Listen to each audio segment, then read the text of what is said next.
Remember that time you binge-watched a whole season of your favorite show or scrolled through social media for hours? We've all been there. But why do we do it? It's not just about boredom. The Uses and Gratifications Theory says we use media to meet our needs. We want to laugh, to cry, to escape, to feel connected. From the ancient Greeks to today's reality TV, media has always been about more than just entertainment. It's about us. Picture this: ancient Athens, 5th century BC. The sun is shining, the crowd is buzzing. No, it's not a Beyoncé concert, it's a Tuluat performance. Think of it like ancient Greek stand-up comedy meets social commentary. These plays were full of satire, making fun of everything from politicians to philosophers, and the audience ate it up. They laughed, they cried, they argued. It was more than just entertainment, it was a way to engage with the big issues of the day. So why were these ancient Athenians so hooked on Tuluat? The Uses and Gratifications Theory can help us understand. First, it was a release. Laughing at the powerful, seeing their flaws exaggerated on stage, that's cathartic.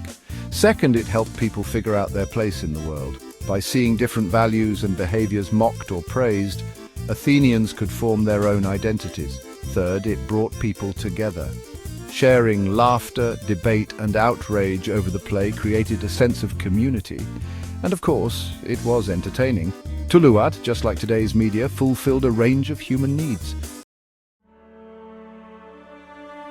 Fast forward a few thousand years, and some things never change. Human nature remains consistent, and our fascination with the lives of the wealthy is a testament to that. We still love a good story, especially if it involves the wealthy and their problems. The allure of drama and conflict is irresistible, and when it involves the rich, it becomes even more captivating. Think about shows like Succession or movies like Parasite. These stories draw us in with their complex characters and intricate plots, highlighting the stark contrast between wealth and poverty. We are fascinated by the lives of the rich and often their downfall. The opulence and extravagance of their world provide a stark backdrop to their personal struggles and failures. Why? Maybe it's a form of social commentary, a way to critique wealth inequality. These narratives allow us to explore and question the distribution of wealth and power in our society. Or perhaps it's a guilty pleasure, a way to experience luxury vicariously, even if it's through their struggles. We get a glimpse into a world that is often out of reach for most of us. Whatever the reason, our fascination with the miserable rich says a lot about our own values and anxieties in today's world. It reflects our curiosity, our envy, and perhaps our desire for justice or schadenfreude. Survivor, it's not just a game, it's a mirror. Let's take a closer look at a modern media phenomenon, reality TV, specifically Survivor. Why are we so obsessed with watching strangers compete in extreme challenges for $1 million? One reason is identification. We see ourselves in the contestants, their struggles, their triumphs. We imagine ourselves making alliances, strategizing, and outwitting our opponents. Another reason is empathy. We connect with the contestants on an emotional level, sharing their joy, frustration, and heartbreak. Survivor allows us to experience the highs and lows of competition from the comfort of our living rooms. The media's dirty little secret reinforcing the system. But here's the catch. While media can provide escape and connection, it can also reinforce existing power structures.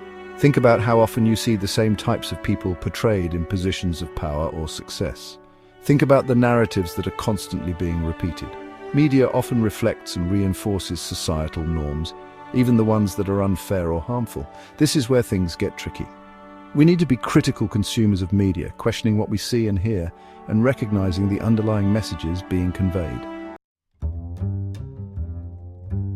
Connecting the dots, uses, gratifications, and ideology. This chapter delves into how our personal needs and desires interact with the media we consume and the broader societal forces at play. So how do we connect the dots between our personal needs, media use, and larger societal forces? It's a complex interplay where each element influences the other. This is where the Uses and Gratifications Theory intersects with ideology critique. The theory helps us understand why we choose certain media to fulfill our needs, while ideology critique examines how these choices are influenced by and reinforce societal norms and power structures. We seek out media that reinforces our existing beliefs and values. Whether it's political news, reality TV, or social media, we are drawn to content that aligns with our pre-existing views. This is called selective exposure. It's the tendency to favor information that confirms our existing beliefs while avoiding contradictory information. We are drawn to content that confirms our worldview, whether it's political news, reality TV, or even social media feeds. This selective exposure shapes our perceptions and reinforces our beliefs. This selective exposure can lead to echo chambers where our existing biases are amplified. In these echo chambers, we are surrounded by like-minded individuals and content, which can limit our exposure to diverse perspectives. It's a cycle. We seek gratification, the media provides it, and in turn, our beliefs and desires are further shaped. This feedback loop perpetuates our existing ideologies, making it challenging to break free from our established viewpoints. Conclusion: are our desires shaped by the screen? From ancient Athenian satire to modern reality TV, the evolution of media has always been intertwined with human nature. One thing remains constant: media's power lies in its ability to tap into our deepest desires and anxieties. It serves as a mirror, reflecting our innermost thoughts and feelings. We use media to laugh, to find joy in shared experiences, and to momentarily forget our troubles. We turn to it to cry, to feel a connection to stories that resonate with our own lives, to escape the mundane, and to connect with others. But we must also be aware that media doesn't exist in a vacuum. It is a product of its time and culture, and it both reflects and shapes societal norms. It reflects and reinforces societal norms, for better or worse. As we consume media, we must be mindful of the messages being conveyed.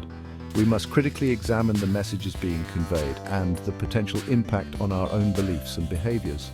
Media literacy is crucial in this age of information overload and the potential impact on our own beliefs and behaviors. We need to ask ourselves, what are we learning from the media we consume? After all, it's not just about what we get out of media, but also what media is shaping us to want. Our desires, our fears, our aspirations are all influenced by what we see on the screen.